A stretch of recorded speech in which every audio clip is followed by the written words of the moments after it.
Começando aqui o podcast Unindo a Fé e a Ciência com a doutora Alana. E hoje é um dia muito especial porque além de inaugurarmos esse projeto, é um podcast inicial, é para você entender, você que está entrando aqui, seja muito bem-vindo, muito bem-vinda. Já se inscreva nesse canal pelo Spotify, já baixe, todos os programas vão ficar gravados para você assistir, para você meditar na palavra, né, para ser um insight para a tua vida, de pessoas que vão sentar aqui, que tenho certeza que vão trazer experiências, testemunhos de vida, de conhecimento na sua área, na sua carreira, né? Sentarão pessoas aqui de grande autoridade na área da medicina, na área do empreendedorismo, na área ministerial em autoridade espiritual, na área política parlamentar, na área da advocacia. Então nós teremos muitas pessoas, jogador de futebol, enfim, presidentes e diretores de grandes empresas. E eu creio que tudo isso já estava no coração do Senhor, né? A gente só está cumprindo aquilo que é a vontade dele. Então, se inscreva, já compartilhe, né? Comente aqui, que a gente vai ficar muito feliz de recebê-lo e saber, né, a sua expectativa, o seu feedback sobre cada episódio, porque nós temos convidados assim que eu já estou numa grande expectativa, que são convidados que eu sou fã, já sigo, tenho uma admiração, então tenho certeza que vai ser muito poderoso. E hoje é nosso primeiro episódio e não poderia deixar de começar contando como tudo começou, né? Eu falo que a gente precisa dar um início das coisas até para a gente entender as próximas entrevistas, os entrevistados, e para que tudo faça sentido, porque eu creio que será episódios para complementar e nos trazer clareza, visão, propósito, posicionamento na nossa área, né? E na verdade é um programa e um projeto para te incentivar, para ativar a sua vida em sabedoria, em fé, em esperança, em coragem, em ousadia. Às vezes você tem tantos planos e projetos aí que Deus falou para você no início, né, e que já estão engavetados, às vezes por tanta luta, por tanta guerra, por tantas questões que vão acontecendo na nossa jornada da vida, em que isso vai nos trazendo desânimo, a gente vai retrocedendo, a gente vai engavetando, depois eu deixo, depois eu faço, e esse projeto em si já era um grande projeto que Deus já tinha anunciado, desde a minha participação no programa, Curando a Sua Vida com a doutora Alana, Unindo a Fé e a Ciência, no programa da rádio, da Dore Mais FM.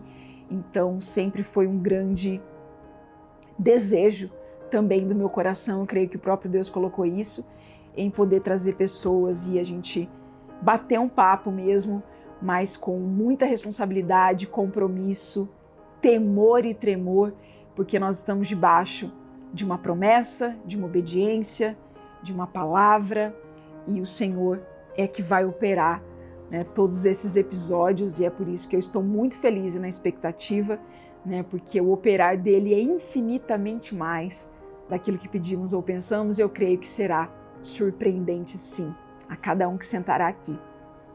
Então, vou começar falando da minha história, né? Para você que talvez não me conhece das redes sociais, do Instagram, não participou de nenhuma live minha de oração na madrugada, ou talvez não participou, né, de um evento, de algum programa na rádio que você não conseguiu ouvir, talvez você está aqui pela primeira vez.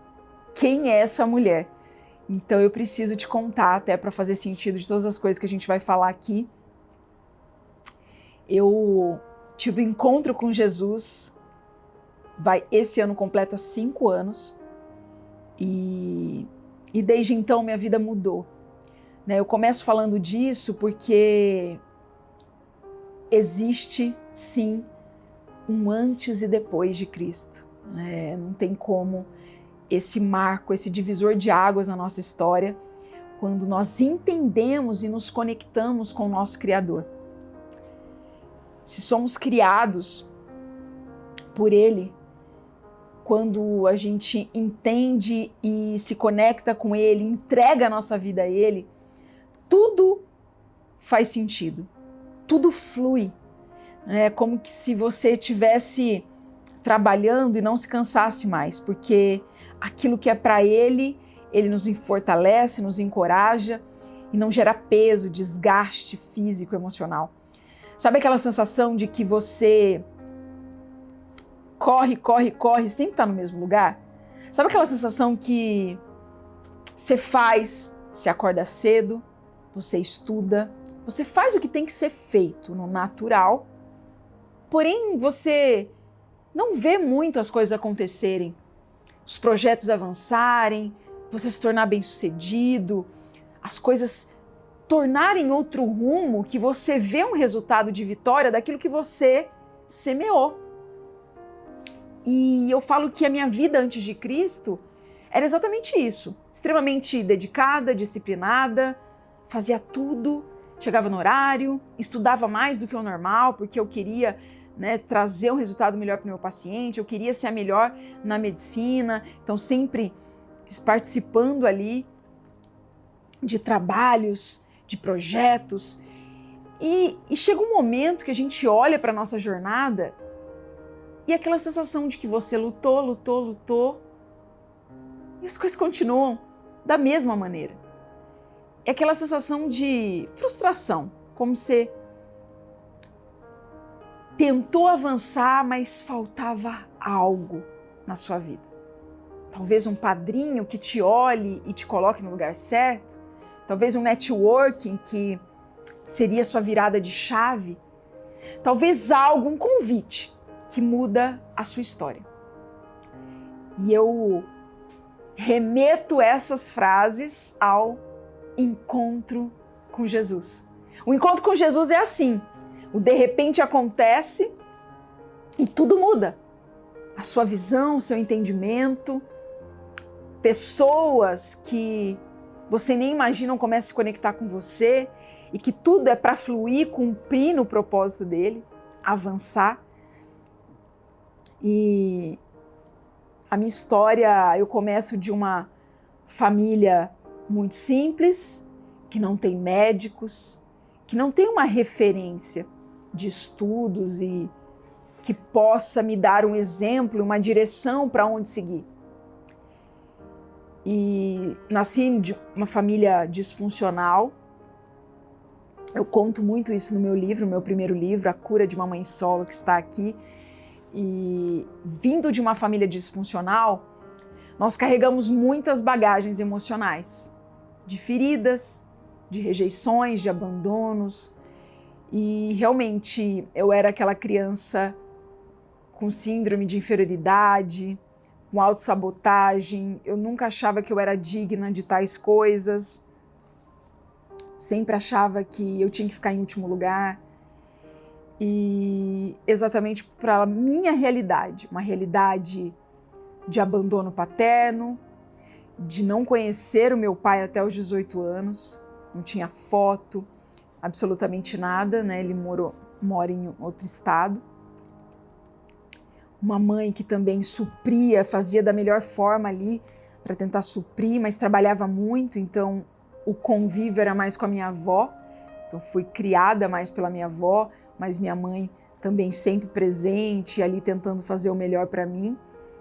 Então, o cenário era um cenário disfuncional, um cenário opressor, um cenário difícil, que toda criança tem dificuldade emocional para poder se desenvolver na sua área. E quando chega a adolescência, isso fica mais difícil. E quando a gente realmente encara a vida de frente, né? E na faculdade também. Mas eu começo falando sobre isso porque quando a gente entende a nossa história e da onde Deus nos tirou, fica muito fácil entender a bondade, a fidelidade dele, o amor imensurável do Senhor. que aquela palavra diz que ainda que uma mãe abandone seu filho, ele jamais abandonará. E eu vejo a minha vida isso. Cada passo desde a minha infância foi o Senhor. Eu lembro testemunhos pequenos assim, que eu não tinha nem noção, mas eu queria ganhar uma bicicleta. E eu lembro que eu falei tanto para Deus, eu falava muito. Eu lembro que eu tinha uma mania de criança que eu falava, eu acho que eu não contei isso em nenhuma rede de programa, nada, mas eu tinha um hábito de criança, 5, 6, 7 anos, de eu ir no banheiro, tudo que eu não gostava, o que me trazia tristeza, frustração, eu ia pro banheiro e ficava falando na frente do espelho do banheiro. E ali eu falava tudo que eu não gostava, poxa, e eu falava Deus, poxa, olha que chato isso, olha que fulano fez comigo na escola, olha que ciclana falou comigo. Então eu sofria muito bullying na escola, no sentido, você não tem pai, você nasceu da cegonha, porque eu morava numa cidade pequena no interior de São Paulo, que todo mundo sabia da vida de todo mundo. Então eu era taxada como a filha da cegonha, a menina sem pai. E eu lembro que as pessoas perguntavam muito assim, você é filha de quem? No interior, cidade pequena, eles não perguntam, qual que é o seu sobrenome? Não, você é filha de quem? O que é seu pai? Era muito assim, não era quem é sua mãe? E isso eu lembro que pra mim eu me entristecia quando fazia essa pergunta. E aí eu falava na frente do espelho. E eu lembro que uma vez eu falei, poxa Deus, eu queria uma bicicleta, todo mundo tem uma bicicleta. E eu queria. E eu lembro que nesse mesmo final de semana, essa semana, eu ganhei uma bicicleta, né? E eu nunca tinha pedido essa bicicleta para minha mãe. Ou seja, Deus, Ele realiza desejo no nosso coração. Ele toca nas pessoas para cumprir um desejo nosso, né? Por amor, por fidelidade. Eu lembro uma vez que eu queria ir numa festa, tinha 14 anos, e era o baile do Havaí, que era muito famoso assim na minha cidade. E eu lembro que eu queria muito ir, mas eu não tinha com quem ir. Naquela época, minha mãe e meus pais já moravam no Japão, minha mãe e meu padrasto. E foi quando foi mais difícil para mim. Dos 12 aos 16 anos foi a fase mais difícil, porque, de fato, eu tive a ausência da minha mãe. Por 5 anos, por 6 anos. E para mim foi muito difícil, porque ali eu já vivia uma rejeição paterna e agora eu tinha uma ausência materna. E foi uma época que eu mais me rebelei, assim, como adolescente, enfim. E quando eu estava ali com 14 anos, eu queria ir nesse baile, acho que eu tinha 15 anos. Eu lembro que eu fiquei ali, trancada no quarto e falando com Deus, eu falando, poxa Deus, eu queria estar nessa festa, mas como que eu vou sozinha? Eu não tenho nem com quem ir. E eu lembro que eu tava chorando, assim, um sentimento de tristeza, de solidão. Deu 5 minutos, a gente não tinha telefone naquela época, mas a gente morava de um lado de um estabelecimento comercial que tinha um orelhão. E esse orelhão começou a tocar. E eu falei assim, nossa, eu ouvi uma voz assim, é pra você esse telefonema. Eu falei, mas como assim? Que é pra mim? Como vão saber que sou eu que vou atender, né? Um orelhão não tem destinatário. E eu ouvi uma voz, vai lá que é pra você. E tocava, insistia. Eu falei, será? Coloquei a roupa e fui lá pra fora e falei, alô? Na hora que eu falei, alô? Alana, nós estamos atrás de você, Alana. A gente conseguiu esse número aí que dava na sua casa. Vem pra cá que a gente tá te esperando pro baile. A gente tá aqui já. Uma pessoa que nem era minha amiga. E você sabe que eu lembrei desse fato depois que eu entreguei minha vida para Jesus. Porque depois que eu tive um encontro com Jesus, ele foi rebobinando a fita da minha vida. Fazendo uma retrospectiva e falando assim, sabe aquele dia? Foi eu que mandei te ligarem. Sabe aquela bicicleta? Foi eu que toquei no coração da sua mãe para te dar. E é um constrangimento, né? Quando Deus, ele toca em você, ele fala, vou te lembrar daquele momento. que foi muito feliz para você foi a minha mão, foi a minha fidelidade, foi o meu amor sobre a tua vida. E até me emociona porque isso ficou marcado na minha infância, em saber do amor de Deus e que a gente não tem noção na nossa infância, na nossa adolescência, que o Senhor, Ele está cuidando, mesmo que pareça distante, Ele está olhando cada trajetória da nossa vida, cada passo, cada levantar, deitar, principalmente da nossa infância. E outro testemunho também foi que eu sempre fui atrás de tudo. Desde os meus 7 anos de idade, eu era muito posicionada. Então, tudo aquilo que eu acho que era dificuldade, eu ia tentar resolver na força do meu braço. E é uma personalidade que Deus colocou em mim. Quando eu tinha 9 anos, foi quando aconteceu, eu nunca esqueço, que foi quando a minha mãe já começou a pensar em mudar para o Japão, quando teve um problema operacional na empresa que ela era gerente e teve um golpe, enfim, no final essa empresa faliu quando eu tinha 12 anos, que foi quando eles moraram no Japão. Mas com 9 anos, a minha mãe falou que não daria mais para me colocar na escola particular e eu teria que regressar para uma escola pública. E foi a minha primeira frustração em regredir, né? Porque minha mãe sempre me colocou em escola particular. Com 3 anos de idade, minha mãe falava que eu queria ser médica. Gente, com 3 anos, como? Não sabia nem falar, não sabia nem quem eu era, mas minha mãe dizia que com 3 anos eu falava, eu vou ser médica, eu vou ser médica. Então isso eu já vejo a mão de Deus, né? Deus, ele tem um plano para a nossa vida. Deus, ele já escreve um projeto para que nós possamos desenvolver nessa terra. E eu creio que ser médica já era um desígnio de Deus para minha vida, né? Porque tão pequena eu já desejava algo de tanta responsabilidade e compromisso com a vida humana. Isso só pode ser Deus. Eu não tinha referência nenhuma na minha casa, na minha família, de tio ou tia que era médico. Quando a gente tem uma referência, é muito mais fácil a gente pensar naquela profissão. Então, a minha vida eu vejo cada cuidado e cada detalhe de Deus. E como eu já falava que ia ser médica, eu falava, mãe, eu preciso estudar em escolas particulares, porque para eu passar em medicina, eu preciso estudar em escola particular.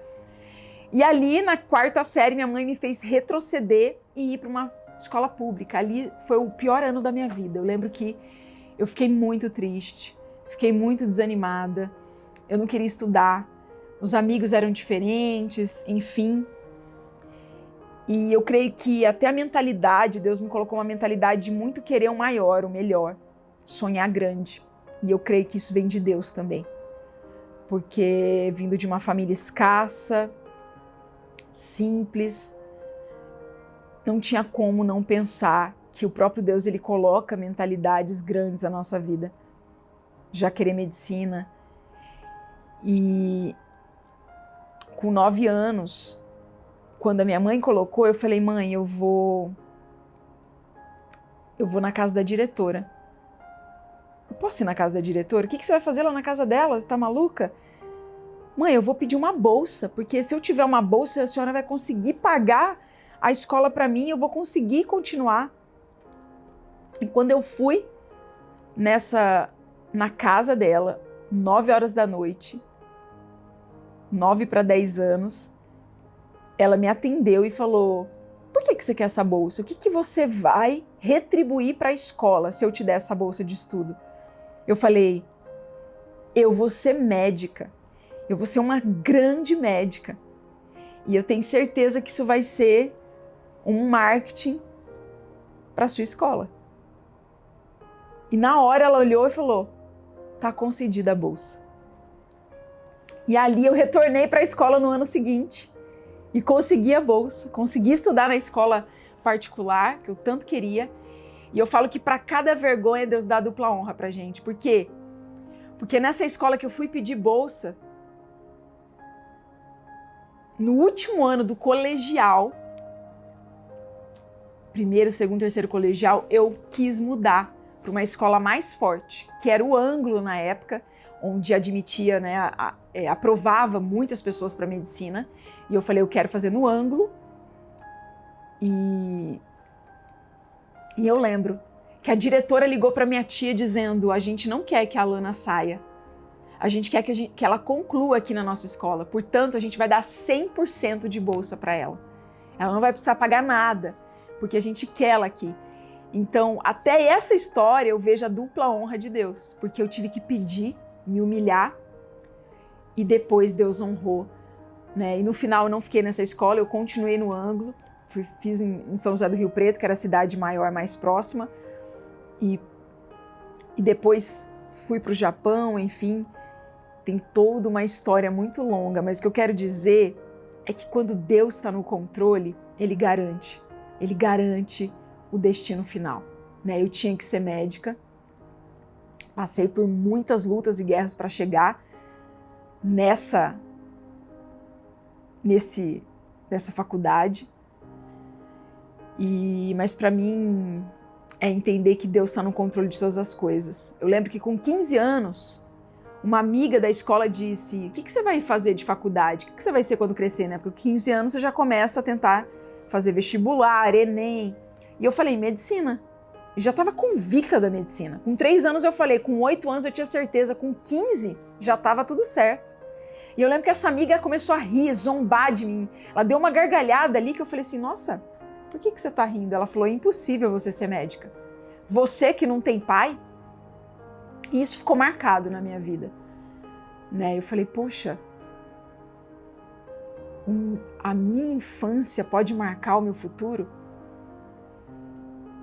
E ela sabe, e hoje ela não fez faculdade, e hoje eu estou na posição que eu estou, né? Então isso é a dupla honra de Deus. Deus é maravilhoso. Com 16 anos eu fui morar no Japão, passei por várias questões, mas foi um divisor de águas para mim. Uma nova cultura, um novo país, estudei 1 ano japonês, então cheguei num país falando fluente a língua, o idioma, mas passei por muitas questões, mesmo preparada, muita discriminação, muito preconceito. E Deus sempre fez questão de me honrar pela minha disciplina. Eu sempre tive a capacidade de ver um momento de dificuldade em trazer a favor para mim naquele momento, em não desistir, em avançar, em me capacitar melhor, né? Cada não, para mim, era um combustível para continuar avançando, para continuar crescendo, me desenvolvendo.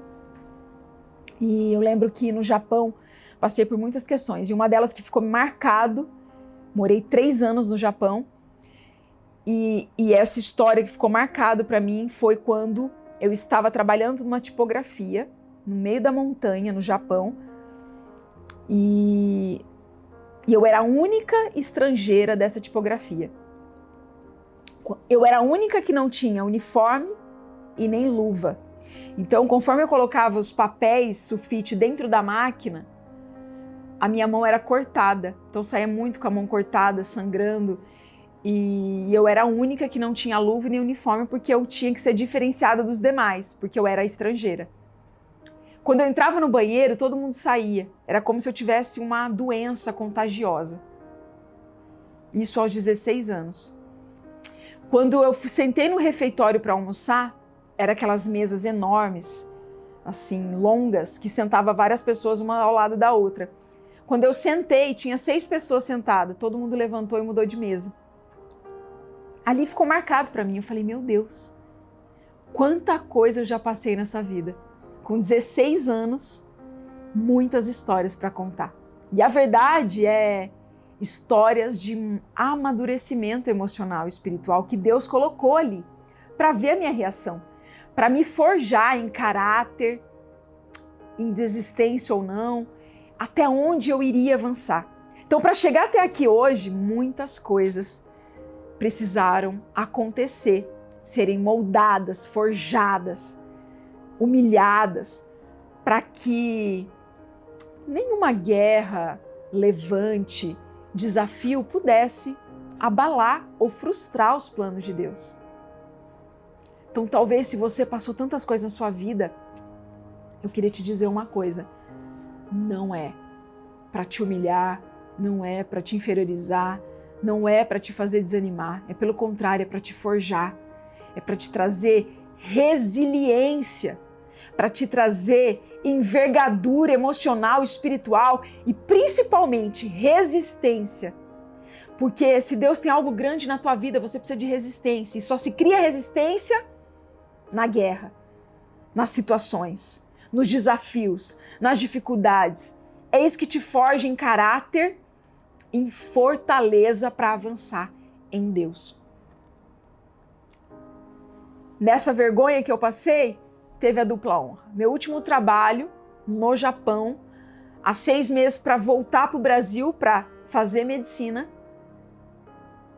eu entrei numa última empresa que era uma fábrica de construção civil, então nós fazíamos paredes para casas pré-moldadas e as paredes eram de madeiras no Japão por conta de tufão, tornado, enfim, de terremotos.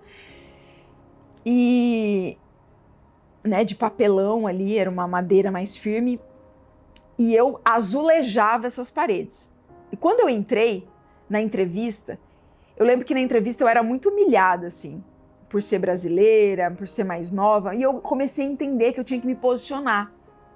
E desde que eu comecei a me posicionar nas entrevistas com as pessoas no Japão, líderes, eu comecei a ser mais respeitada, porque lá é um país muito machista, as mulheres, elas ganham menos fazendo a mesma função do homem, por ser mulher.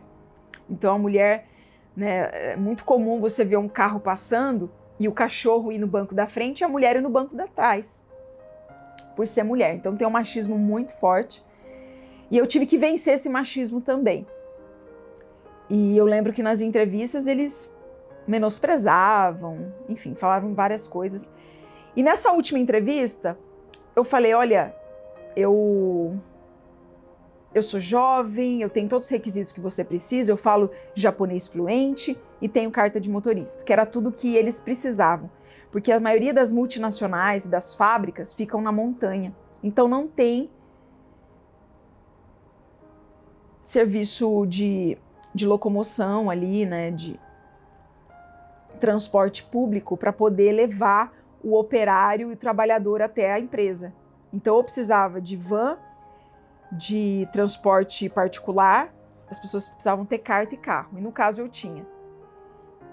E um carro, eu lembro que eu ganhei de um brasileiro que ia colocar esse carro no lixão porque a maçaneta da porta estava quebrada. E lá tudo, como é o país do carro, da construção automobilística, lá um carro quebrado não se conserta, não tem oficina no Japão. Você joga no lixão e compra outro, porque é muito barato, é o preço de um celular. Aqui no Brasil é um preço de um carro lá, para você ter ideia.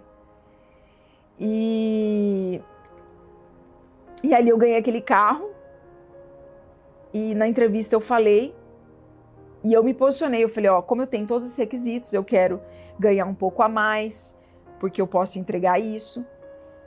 E ali eu ganhei uma credibilidade, eu fui valorizada porque eu tinha 2 empregos. Então, além de trabalhar na fábrica para eles, eu era a transportadora de outros funcionários. No meu carro cabia 3 funcionários, então eu podia fazer o transporte para a empresa.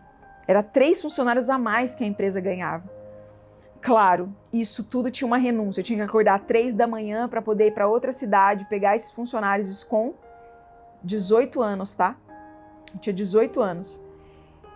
Eu pegava esses funcionários de outras cidades, colocava no meu carro e ia para o trabalho. Então eu tinha que acordar mais cedo, chegava mais tarde em casa. 1 ano de muita resiliência e muita disciplina, E isso mudou o meu caráter, mudou a minha visão. Eu lembro que meu primeiro dia nessa empresa, quando eu fui azulejar uma parede, o líder desse setor deu um grito comigo. E eu lembro que eu falei, para de gritar comigo. Como assim você vai gritar comigo? Eu tô aprendendo, é meu primeiro dia. E ali todo mundo parou para me ver. Como assim ela tá respondendo pro líder, Que eles humilhavam mesmo. E aí, 10 minutos depois, foi anunciado meu nome, naquele galpão enorme, para eu comparecer na diretoria e na presidência. E ali eu falei a minha visão, ele falou que eu desrespeitei a liderança, e eu falei, não, eu apenas me posicionei, porque ele estava gritando comigo, me humilhando, e eu estava ali aprendendo. Esse líder se tornou meu melhor amigo, eu nunca esqueço disso, tanto é que no meu último dia ele foi me buscar em casa para me levar, porque eu já tinha entregue o carro de volta para a pessoa que me doou, que me emprestou. E no dia que eu fui pedir demissão, isso eu falo da dupla honra de Deus. No dia que eu fui pedir demissão para o presidente, para o CEO da empresa, ele falou, Alana, nós não queremos que você saia. Quanto você quer para ficar? Eu triplico a sua hora. Eu te coloco como gerente, líder. Você pode ser nosso intérprete aqui. E eu falei, não, nenhuma proposta vai me fazer mudar de ideia. Porque eu preciso cumprir e fazer a medicina. Eu vou ser médica. E ali ele falou, uau. Ele falou, ok. E o líder me chamou e falou, nunca esqueça o japonês, porque você fala muito bem. Você fala fluente. Então isso você pode usar na medicina. E eu tenho muito orgulho dessa história, da minha história de vida, porque em nenhum momento eu me vitimizei, eu me entristeci, eu tentei voltar atrás, né? Apagar os sonhos de Deus na minha vida, apagar os planos de Deus na minha vida, né? Porque de uma maneira e outra era o próprio Deus que me dava combustível para não desistir, para avançar, para continuar, né? Então, eu tô te contando todos esses testemunhos para você entender que esse programa, essa pessoa que está aqui contando tudo isso, viveu histórias para ser forjada em caráter, em maturidade, para estar nessa posição de hoje, para entender que é o próprio Deus que garante a nossa história, é o próprio Deus que faz cumprir situações que nós passamos e que faz parte do plano dele, faz parte do processo dele.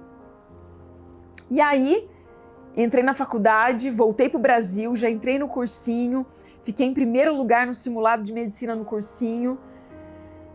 É a honra de Deus pura, assim, porque se for ver, eu fiquei 3 anos trabalhando no Japão sem estudar. Era para eu ter esquecido tudo. E Deus é fiel. E continuei estudando, passei na medicina, um dos primeiros lugares. Estudei muito e era uma das primeiras da sala. Fiquei em 3º lugar no ranking de todos os alunos daquele ano, que eram quase 400 alunos. Enfim, é muita honra de Deus, né? Quando a gente para pensar. E ali, depois fazendo as especializações, foi quando eu entendi. Quando entrou a pandemia, foi um marco na minha vida, porque eu era católica, sempre participando do ministério, da pastoral de alimentos, sempre fui muito atuante. E quando a pandemia aconteceu, as igrejas fecharam e eu fiquei meio que sem direção. E começaram a ter lives na igreja católica, a gente fazia as lives e recebi um outro convite de um colega médico para participar de lives também de oração no ministério evangélico. E eu, super aberta, sempre fui muito aberta, nunca fui religiosa nesse sentido de, não quero ouvir e tal. A gente estava num momento de pandemia, gente, era um momento extremamente devastador, com a alma, com o físico, com o espírito, pessoas morrendo, eu dando plantão naquela loucura, peguei Covid 3 vezes, passei pro meu filho, ficamos muito mal, eu fazia plantões assim que eu tinha que decidir quem vivia, quem morria, quem era entubado, quem ia para UTI, era uma vaga, quem que eu deixava no corredor, aquela luta, né, de decisões tão difíceis, em que eu falava, meu Deus, o que é isso que a gente está vivendo? É o fim do mundo.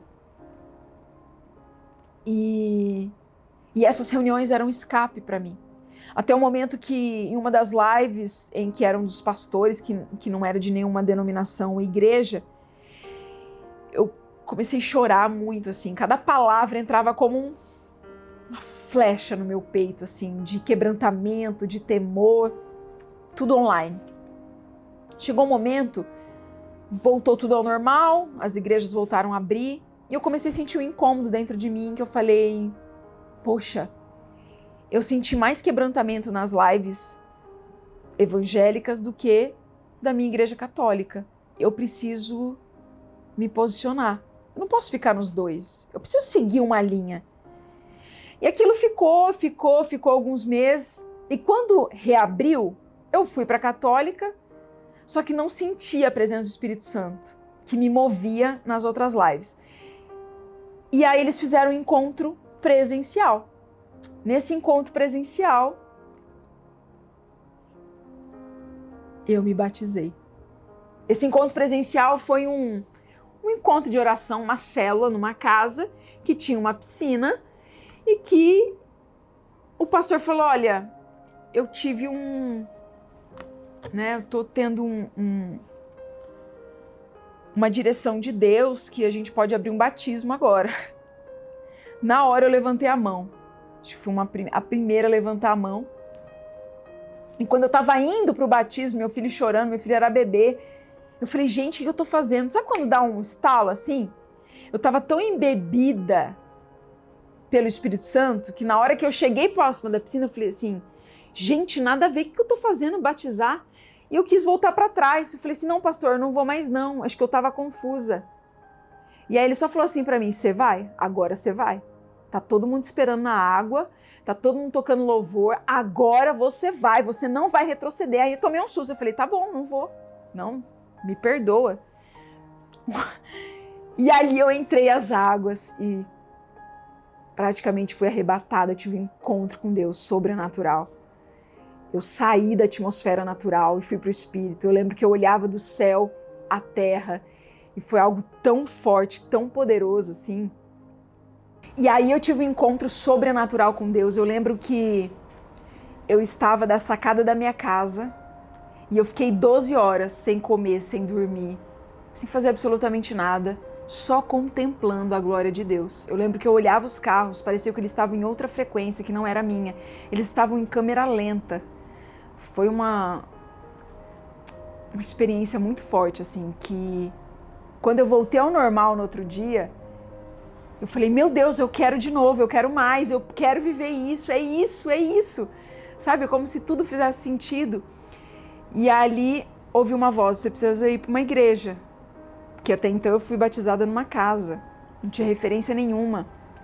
E aí eu entrei no Instagram, abri lá, coloquei igreja, apareceu uma igreja para mim.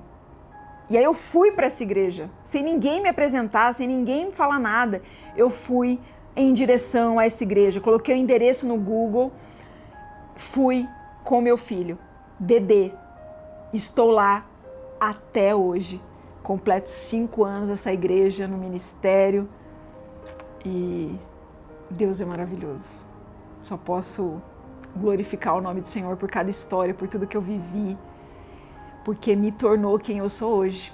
Cada não, cada rejeição, cada situação difícil me fez quem eu sou hoje, resiliente e totalmente entregue às promessas de Deus. Deus te abençoe! A gente vai seguir a parte 2, claro, tem muita coisa ainda para eu te contar, né? Porque tem mais 5 anos contando pós-Cristo aí, de tudo que eu vivi, de todas as vitórias, inclusive algumas coisas eu vou contar aqui, ó, tem nesse livro. O que eu contei dessa parte 1 tem nesse livro, mas aqui tá mais aprofundado. E o que eu vou contar na parte 2 agora está nesse livro, que são algumas experiências com Jesus de fato, vivendo o extraordinário, sobrenatural, na minha profissão, naquilo que Deus me chamou para ser médica. Então, se você gostou, comenta aqui, compartilha, já curte também e já esteja preparado para o próximo episódio, porque estou numa grande expectativa do que Deus vai fazer através desse programa, unindo a fé e a ciência com a doutora Alana. Deus te abençoe!